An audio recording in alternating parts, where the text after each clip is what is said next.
उन्हाळा जाणवतोय ना? 8 मार्च काल महिला दिन झाला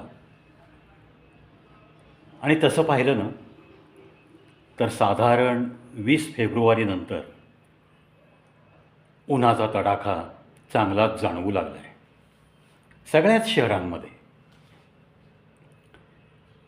काल या उन्हामध्ये मोटरसायकलवरती जवळपास 95 किलोमीटर माझं रनिंग झाल्यानंतर एके ठिकाणी मस्तपैकी घोंगरांचा आवाज, घोंगरांचा म्हणजे पायातील घुंगरू नाही, रसाच्या गुऱ्हाळाचे घुंगरू, हा कानावर पडला. आणि उन्हात प्रवास झाल्यामुळं साहजिकच चला उसाचा रस पिऊया अशी एक सामान्य व्यक्ती म्हणून माझ्या मनात भावना निर्माण झाली आणि स्वाभाविक आहे. तरीही मी तो घुंगरांचा आवाज थोडासा कानाडोळा केला आणि थोडा अजून पुढे जाऊन थांबू असा विचार करून पुण्यामध्ये शिरताना द्राक्ष संशोधन केंद्र याच्याजवळ एका सावलीमध्ये माझी मोटरसायकल पार्क करून तिथे चालू असलेल्या उसाच्या रसाच्या दुकानात, अर्थात ही सगळी तात्पुरती असतात, रस्त्यामध्ये एका वाहनावर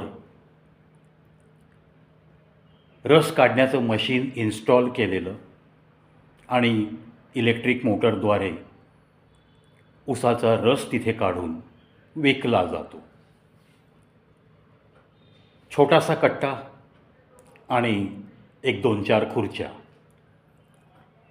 त्या रसाच्या गुऱ्हाळात, ज्याला मी तात्पुरतं गुऱ्हाळ असं म्हणतोय, एका रस्त्याच्या कडेला द्राक्ष संशोधन केंद्राच्या कंपाऊंड वॉलच्या लगत एक 2-4 झाडांची बऱ्यापैकी सावली आहे. तिथं काही द्राक्ष विक्रेते, काही इतर विक्रेते आणि हे एक रसाचं गुऱ्हाळ आणि एक PUC याच्यासाठी उभं असलेलं वाहन. मी पण गेलो, त्या गर्दीचा हिस्सा झालो आणि मग रस बनेपर्यंत निरीक्षण क्षमता जागृत नेहमीच असते आमच्यासारख्या लोकांची. जमलेल्या गिऱ्हाईकाचं निरीक्षण करण्यास सुरुवात केली. त्यामध्ये काही रस पीत होते, काही जण अजून त्यांचा रस यायचा आहे, ग्लास यायचेत त्यांच्या हातात म्हणून वाट पाहत एकमेकांमध्ये काहीतरी कुजबुजत बसलेले आढळले. सांगायचा मुद्दा आणि व्हिडिओ बनवण्याचं कारण, एकतर मला त्या दाम्पत्याचा खूप अभिमान वाटला, जे रस बनवून विकत होते. म्हणजे पती पत्नी. समजा पतीनी मशीनच्या एका बाजूनी ऊस दिले, मशीनमध्ये ते प्रेस होत आहेत आणि त्याचा रस पलीकडं, म्हणजे जो ऊस देतोय तो व्यक्ती, त्याच्याकडं लावलेल्या पातेल्यामध्ये तो रस साठतोय. ह्या बाजूला आलेल्या रस गाळलेल्या ऊसाला पुन्हा त्यांच्याकडे सुपूर्द करणं आणि तेवढ्या वेळात पुन्हा तिकडून ऊस घालून येईपर्यंत गिऱ्हाईकाशी बोलणं, कोणाची काय ऑर्डर आहे हे बघणं, त्याच वेळेमध्ये ग्लास विसळणं, पैसे स्वीकारणं, अशी सगळी कामं त्या व्यक्तीची पत्नी अतिशय लीलया हे सगळं करत होती. आणि हे निरीक्षण करत मी उभा होतो. अर्थात कुणी वरिष्ठ आला तर त्याला बसायला जागा असावी म्हणून मी एका कोपऱ्यात या दोघांचं निरीक्षण करत उभारलो होतो. आणि मग काही गिऱ्हाईकांच्या काही गोष्टी माझ्या कानावर पडू लागल्या. जे रस पिऊन चालले होते त्यातला एक जण बिल द्यायला थांबला होता आणि बाकीचे दोघं कुजबुजत होते. काय कुजबूज होती हो? त्या कुजबूज करण्याच्या शब्दातून अभिमान कमी, पण असूया आणि एक प्रकारचा वेगळा दर्प मला येत होता. काय बोलत होते ते? बघ काय कमाई आहे, परमिट रूमची सुद्धा एवढी दिवसाला कमाई नसते, एवढं कमवत आहेत हे दोघं. यामध्ये त्या दाम्पत्याचा अभिमान कमी, पण त्यांच्या कमाईवर जास्त डोळा, अशा पद्धतीचं ते वक्तव्य टोनिंग होतं. एकच वाक्य वेगळ्या वेगळ्या टोनिंगनी उच्चारता येतं, त्याच्यामुळे त्याच्यातल्या भावभावना ऐकणाऱ्याला बरोबर कळतात. तसाच काहीसा प्रकार मला तो लक्षात आला. आणि मी जे निरीक्षण करत होतो त्या दाम्पत्याचं, ते ह्या अँगलनी करत होतो की they are simply made for each other. किती त्यांचं एकमेकांना सहकार्य लाभतं आहे, किती ते दोघं एकमेकांसाठीच जगत आहेत, हे त्यांच्या प्रत्येक हालचालीतून आज या कष्ट करण्याच्या मोमेंटलासुद्धा त्याची पत्नी किती त्याच्यासोबत आहे. उन्हाच्या झळा त्यांनाही लागत आहेत. लोकांच्या घशामध्ये गारवा देत आहेत ते. अतिशय सुंदर रस.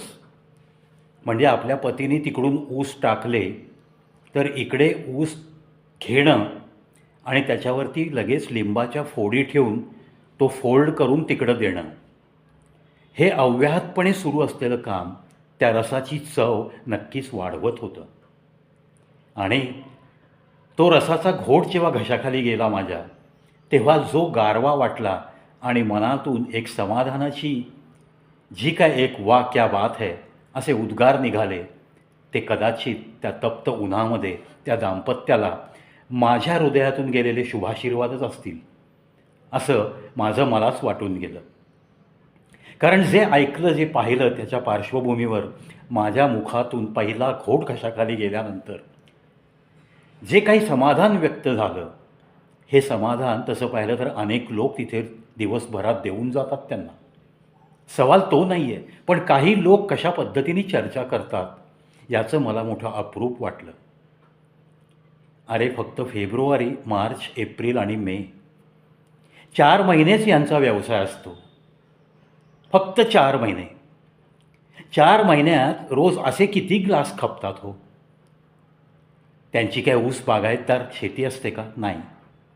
जो बागायतदार असतो तो वेगळाच असतो. तो असा रस्त्यात नाही उभा राहत. एखाद्या बागायतदाराकडनं ते ऊस विकत घेत असणार आहेत. भल्या पहाटे त्या ऊसाला जर काही हे लागलेले असतील डाग, तर ते काढत बसत असतील ते. त्यानंतर त्या गाड्यामध्ये ऊस भरत असतील. ते दोघं एकमेकांना मदत करत साधारण 10:30-11ला सकाळच्या वेळेस हे सगळं ओझं घेऊन त्यांच्या ठरलेल्या ठिकाणी येत असतील. 4 महिने अव्याहतपणे ती पत्नी तसं पाहिलं तर आयुष्यभर साथ देते, पण या 4 महिन्यात तिचं साथ देण्याचं अजून एक हे ठिकाण, त्या दोघांच्या अर्थार्जनाचं हे ठिकाण. तो ऊस ते कुठल्या तरी बागायतदाराकडनं विकत आणत असतील, म्हणजेच त्यांची काहीतरी इन्व्हेस्टमेंट आहे.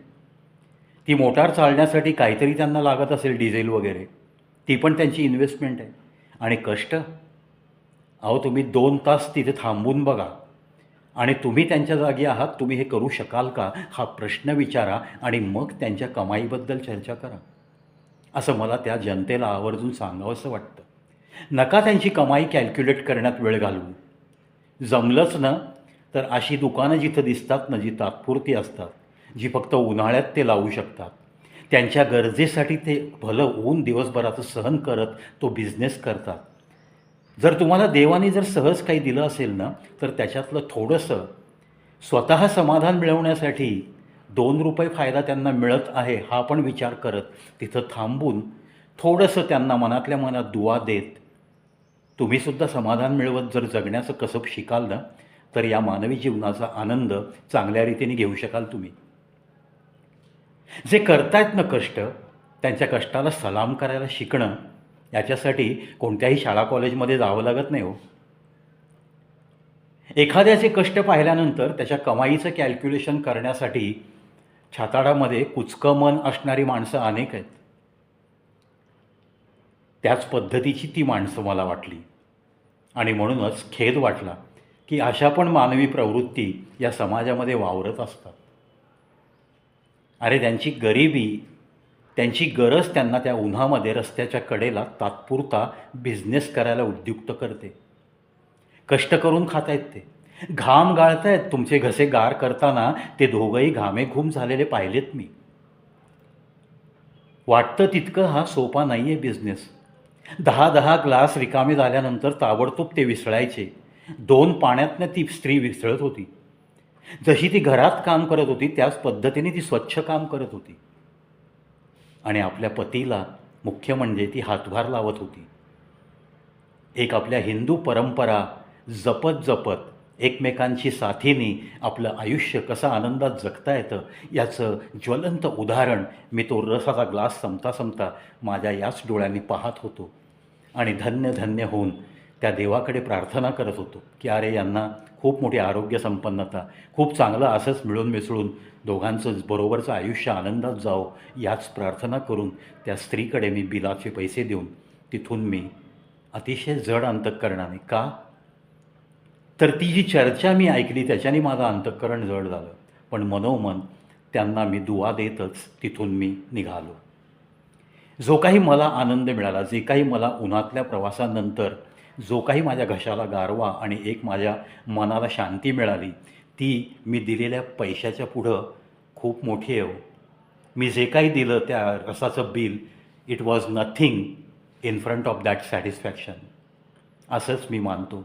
आणि पुन्हा एकदा त्या दाम्पत्याला खूप चांगले दिवस देवोत देवाने.